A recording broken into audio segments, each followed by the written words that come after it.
गुजरात के गांधीनगर में आज तीसरी G20 वित्त मंत्रियों व केंद्रीय बैंक्स के गवर्नर्स की बैठक का होगा आयोजन। केंद्रीय वित्त मंत्री निर्मला सीतारमण व RBI governor doctor Shaktikanta Das संयुक्त रूप से बैठक की करेंगे अध्यक्षता।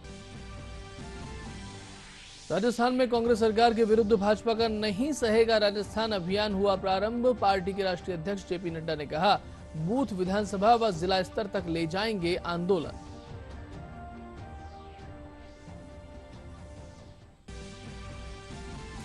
केरल के राज्यपाल आरिफ मोहम्मद खान रहे चित्तौड़गढ़ जिले के दौरे पर। गांधी संग्रहालय के उद्घाटन सहित अनेक कार्यक्रमों में लिया भाग।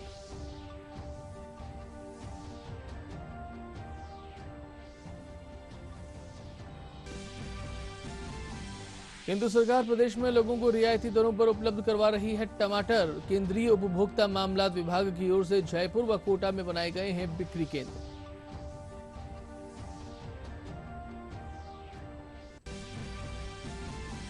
और आज सावन के दूसरे सोमवार पर शिव मंदिरों में उमड़ी श्रद्धालुओं की भीड़। सोमवती अमावस्या के अवसर पर लोग पवित्र नदी सरोवरों में स्नान कर रहे हैं दान पुण्य।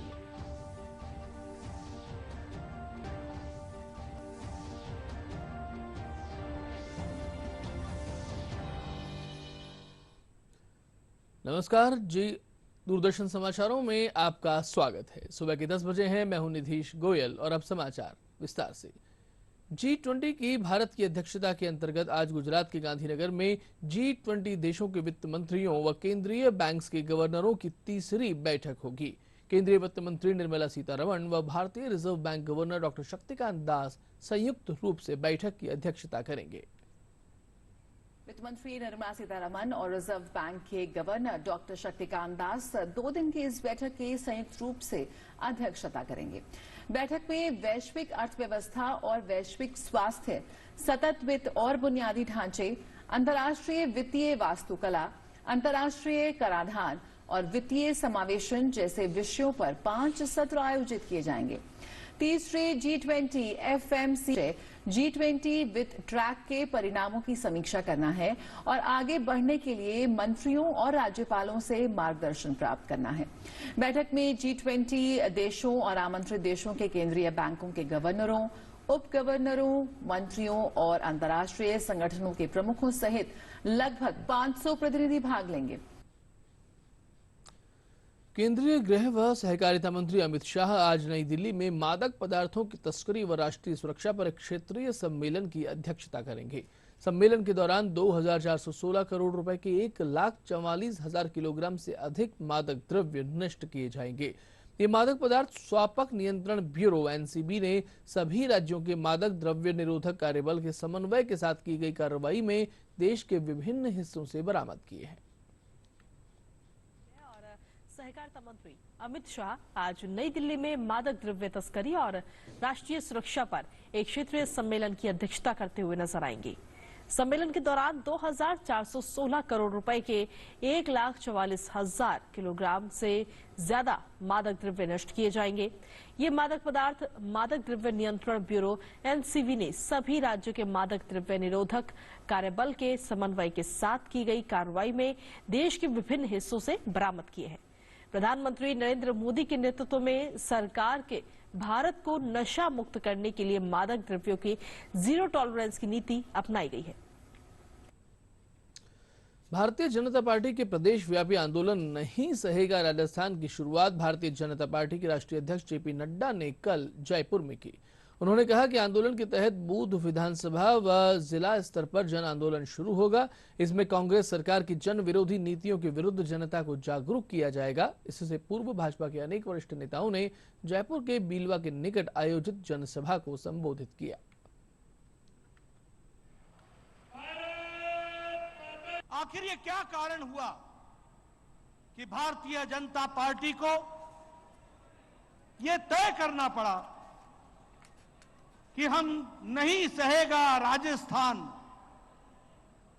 इस बात को लेकर महारैली भी करेंगे और कैंपेन को आगे बढ़ाएंगे भी। इसका कारण है कि ये गहलोत की सरकार नहीं है, ये घर को लूटने वाली सरकार है जो आज राजस्थान में विद्यमान है।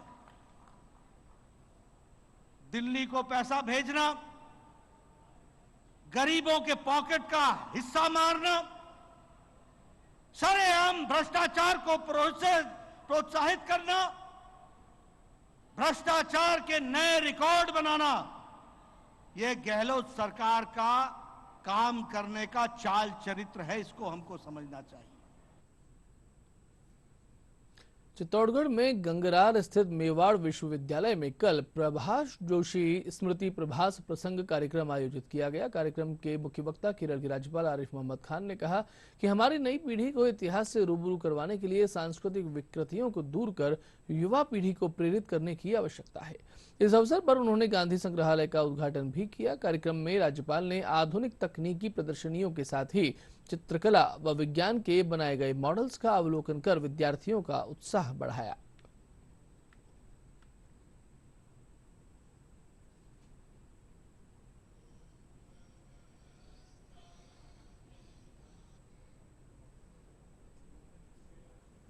महात्मा गांधी के विचारों की प्रासंगिकता पर ये लेक्चर का आयोजन है, वो तो मैं बोलने जा रहा हूँ। लेकिन मैं बहुत देख के मुझे बहुत खुशी भी हुई और हैरत भी कि इस नई यूनिवर्सिटी एक जो म्यूजियम बनाया है गांधी जी के प्रसंग और उसमें क्या शानदार चीज़ें हैं। और यहाँ पे जहाँ बच्चे इतने हैं वो उसको देखेंगे तो वो उनके लिए प्रेरणा का स्रोत भी बनेगा और इतिहास का बोध भी पैदा करेगा। ये भी अंदाजा होगा कि कैसे हमारे आंदोलन को, स्वतंत्रता के आंदोलन को का नेतृत्व किसने किया था और किन सिद्धांतों के आधार पर उस आंदोलन को चलाया था। केंद्र सरकार प्रदेश में लोगों को रियायती दरों पर टमाटर उपलब्ध करवा रही है। इसके तहत जयपुर व कोटा में केंद्र सरकार के उपभोक्ता मामले विभाग की ओर से NCCF के माध्यम से रियायती दरों पर टमाटरों की बिक्री शुरू की गई है।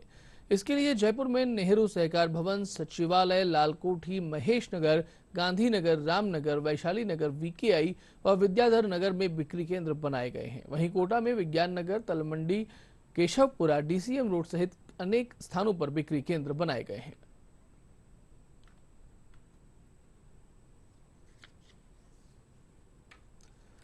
ईओ भर्ती परीक्षा पास कराने का झांसा देकर 18.5 लाख रुपए की घूस लेते पकड़े गए पूर्व राज्य मंत्री गोपाल सिंह केसावत के मामले में ACB ने RPSC को क्लीन चिट दे दी है।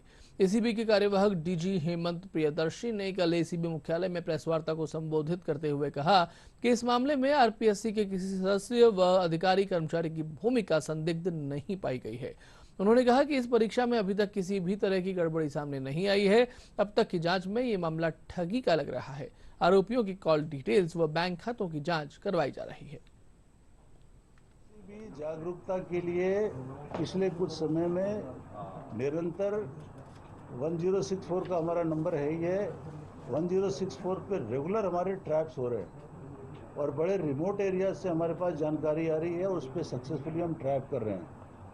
इसके अलावा हमारे अफसर अभी IG साहब गए थे टूर पे चित्तौड़गढ़ में, वहाँ इन्होंने 3-4 पब्लिक कॉन्टैक्ट प्रोग्राम किए। बड़े शहरों में हम कलेक्टर साहिबान से संपर्क करके ये कोशिश कर रहे हैं कि फिल्म शो में इंटरवल के दौरान 1064 का स्लाइड हम लोगों को दिखाएं। अभी तक गोपाल केसावत का किसी भी RPSC के मेंबर से या किसी भी भर्ती प्रक्रिया की संस्था से जुड़े होने का कोई साक्ष्य, कोई इंडिकेशन हमारे पास नहीं आया। दो महत्वपूर्ण चीज़ जिसका विश्लेषण हमें करना है और जिसके लिए हम इनको जब जरूरत पड़ेगी हम रिमांड पे लेंगे। इम्पोर्टेंट ये है इनके बैंक अकाउंट का विश्लेषण करना और इनके आपस में, इन दोनों तीनों का आपस में संपर्क, मोबाइल पे, व्हाट्सएप पे क्या संपर्क और कनेक्शन क्या रहा है और बाहर किसी से संपर्क अगर रहा हो। जोधपुर में एक नाबालिग से गैंगरेप करने के मामले में पुलिस ने 3 आरोपियों को गिरफ्तार किया है। वहीं पीड़िता का प्राथमिक उपचार के पश्चात काउंसलिंग की गई। DCP पूर्व अमृता दूहन ने बताया कि गिरफ्तार आरोपी बाड़मेर के रहने वाले हैं। उन्होंने बताया कि इस घटना की विस्तृत जांच की जा रही है। उधर राज्य बाल अधिकार संरक्षण आयोग की अध्यक्षा संगीता बेनीवाल ने इस प्रकरण में पुलिस को त्वरित कार्रवाई करने के निर्देश दिए हैं।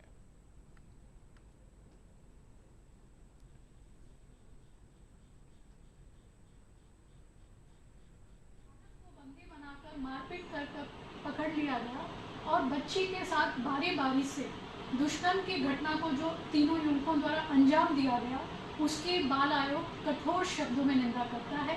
बहुत शर्मसार घटना है और दिल को दहलाने वाली घटना है। इसको तुरंत प्रभाव से जैसे ही हमारे मामला संज्ञान में आया, बाल आयोग ने इसको पूरे मामले का प्रसंज्ञान लेते हुए वहाँ के पुलिस के अधिकारियों से तथ्यात्मक रिपोर्ट चाहिए, टेलीफोन पर बातचीत की। मुझे खुशी है कि वहाँ के पुलिस के अधिकारियों की सक्रियता से तीनों ही युवकों को तुरंत प्रभाव से पकड़ लिया गया है। जोधपुर के उन्हीं से तीनों युवक हिरासत में हैं। आज पवित्र श्रावण मास का दूसरा सोमवार है। ऐसे में सुबह से ही श्रद्धालु शिव मंदिरों में पहुंचकर महादेव का जलाभिषेक कर सुख समृद्धि की कामना कर रहे हैं। प्रमुख मंदिरों में भक्तों की भारी भीड़ को देखते हुए सुरक्षा के पुख्ता प्रबंध किए गए हैं। वहीं आज सोमवती अमावस्या भी मनाई जा रही है। इस दिन स्नान व दान पुण्य का विशेष महत्व माना जाता है। लोग पवित्र नदी सरोवरों में स्नान कर रहे हैं। ऐसे में सुबह से ही शिव मंदिरों में श्रद्धालुओं का पहुंचना शुरू हो गया है। भगवान शिव को जल चढ़ाने के लिए लोग मंदिरों में पहुंच रहे हैं। भक्तों ने शिव मंदिरों में शिवलिंग पर बेलपत्र दूध चढ़ाकर सुख समृद्धि की कामना की।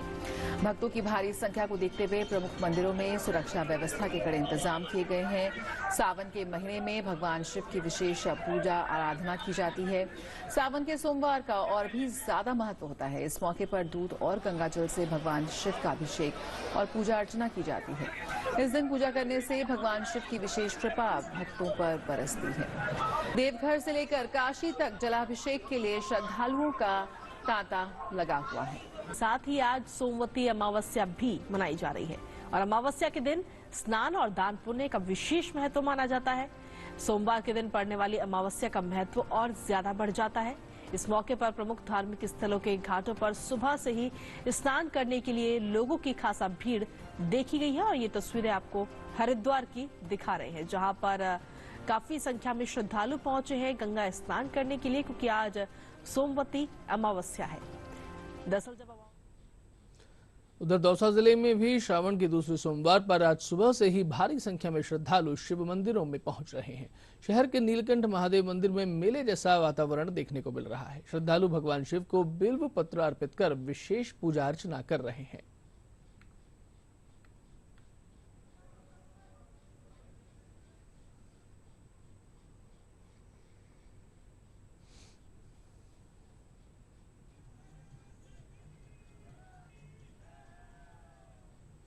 नीलकंठ महादेव मंदिर पर आज काफी श्रद्धालुओं की भीड़ है। आज श्रावण मास का द्वितीय सोमवार है। सुबह से 3-4 बजे से ही लगातार भीड़ आ रही है और सारे दिन भर रात्रि तक वन सोमवार करने वाली महिला, बच्चे, पुरुष, महिला काफी संख्या में श्रद्धालु यहाँ आ रहे हैं। सावन का ये दूसरा सोमवार है। श्रद्धालु भरपूर संख्या में पधार रहे हैं और एक बहुत ही प्राचीन मंदिर है, देवनगरी दौसा का बहुत प्रसिद्ध शिव जी का मंदिर है। आज मुझे रोटरी क्लब के माध्यम से, दौसा के माध्यम से यहाँ आने का मौका मिला। हमारा उदयपुर में नीमच माता का मंदिर है जो कुछ इसी पैटर्न पे बना हुआ है और आज मुझे उसकी याद आ गई। बाबा जी के दर्शन करने का सौभाग्य मिलेगा। आज हम लोग सभी रोटरी क्लब के साथी और हमारे बीच में उदयपुर से पधारे हमारे डीजी निर्मल कुनावत जी हमारे साथ हैं। आज हम यहाँ दौसा के अंदर नीलकंठ पर्वत के ऊपर जा रहे हैं कि जैसे कि आपको पता है सावन का वक्त चल रहा है और दूसरा सोमवार है और हम लोग सब बाबा जी को ढोक देने आए हैं। बात करें मौसम की तो प्रदेश में एक बार फिर मानसून सक्रिय हो गया है। कल जयपुर, अलवर, कोटा, चूरू, श्रीगंगानगर सहित अनेक स्थानों पर बारिश हुई है। राजधानी जयपुर में आज सुबह से ही बादल छाए हुए हैं और अनेक स्थानों पर हल्की बारिश हुई है। अलवर में पिछले 24 घंटों में 5 इंच से अधिक बारिश दर्ज की गई है। मौसम विभाग ने राज्य के अधिकांश जिलों में 22 जुलाई तक ऑरेंज अलर्ट जारी किया है।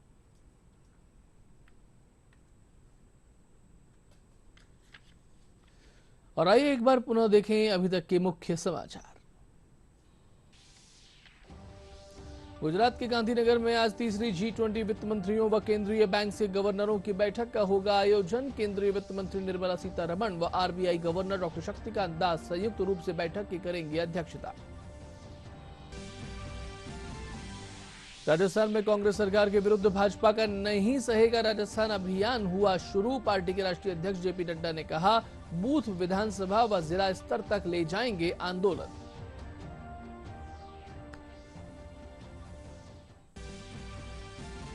केरल के राज्यपाल आरिफ मोहम्मद खान रहे चित्तौड़गढ़ जिले के दौरे पर। गांधी संग्रहालय के उद्घाटन सहित अनेक कार्यक्रमों में लिया भाग।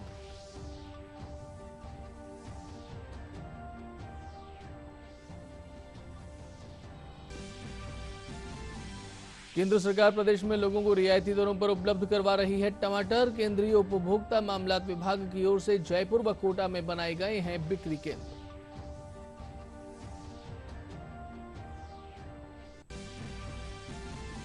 और आज श्रावण के दूसरे सोमवार पर शिव मंदिरों में उमड़ी श्रद्धालुओं की भीड़। सोमवती अमावस्या के अवसर पर लोग पवित्र नदी सरोवरों में स्नान कर रहे हैं दान पुण्य।